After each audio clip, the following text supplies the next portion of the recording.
Hello সুন্দরবনের মানুষজন, আসসালামু আলাইকুম। আশা করছি সবাই অনেক বেশি ভালো আছেন। আজকের এই ভিডিওটা একটু বেদনাদায়ক, কারণ আজকে আমার বোনও চলে যাচ্ছে। আমি আপুকে বোনু বলেই ডাকি। আপু গত 3 মাস আমাদের সাথে ছিলেন, এখন আবার দেশের বাইরে চলে যাচ্ছে। আপু আসলেই মূলত আমাদের লুডো খেলাটা হয়। তো যাওয়ার আগে দিয়ে আপু বললো একটু লুডো খেলি চল। তো এখন আমি এবং দুলাভাই ভাইয়া সহ একসাথে বসে লুডো খেলতেছিলাম।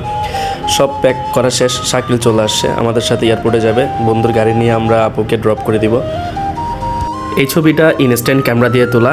আপুরা এবার আসার সময় একটা ইনস্ট্যান্ট ক্যামেরা নিয়ে আসে, যেটা দিয়ে এই ছবিটা তোলা হয়েছে।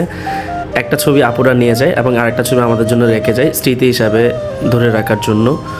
আমাদের সব কিছুই রেডি এবং আমরা গাড়িতে লাগেজ তুলে আমরা রওনা দিয়ে দিলাম। এখন আমরা এক্সপ্রেস ওয়েতে আসি। আমাদের বাসা থেকে এক্সপ্রেস ওয়ে দিয়ে এয়ারপোর্টে যেতে সর্বোচ্চ 10 থেকে 15 মিনিট সময় লাগে। বেসিক্যালি এয়ারপোর্টের সাথে কানেক্টেড এই এক্সপ্রেস ওয়েগুলো হওয়াতে মানুষের অনেক বেশি উপকার হয়েছে, কারণ এয়ারপোর্টে আসতে যে একটা ভোগান্তি কাজ করতো আগে, এই ভোগান্তিটা এখন করা লাগে না। যেখানে আপনার 1 ঘন্টা 2 ঘন্টা সময় লাগতো, সেখানে এখন 10 মিনিটে চলে আসা যায়।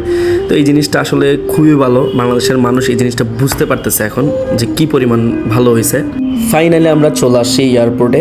আমরা আসলে 2 ঘন্টা আগেই আসছি, কারণ ইমিগ্রেশনের জন্য আগেই ওই এয়ারপোর্টের ভিতরে ঢুকে যেতে হবে।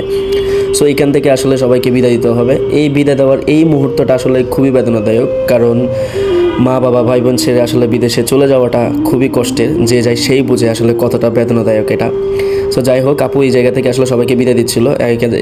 এখান থেকে আমরা আসলে ভিতরে যেতে পারবো না, আমাদের এখান থেকেই বিদায় দিতে হবে। এটা আমার দুলাভাই। আমার দুলাভাই আসলে খুবই ভালো একজন মানুষ। নিজের দুলাভাই বলে বলতেছি না, he is a wonderful person. Owner personality মাশাআল্লাহ অনেক ভালো লাগে আমার কাছে। কথাই আছে, বিদায় দিতে নাহি চাই, তবু বিদায় দিতে হয়। বিদায় দিতে কারোই ভালো লাগে না, বাধ্য হয়ে বিদায় দেওয়া লাগে। সবার কাছে অনুরোধ রইল, আমার দুলাভাই এবং আপুর জন্য দোয়া করবেন, যাতে ওনারা ওনাদের বাকি জীবনটা খুব সুন্দরভাবে পার করে দিতে পারে। আল্লাহ হাফেজ।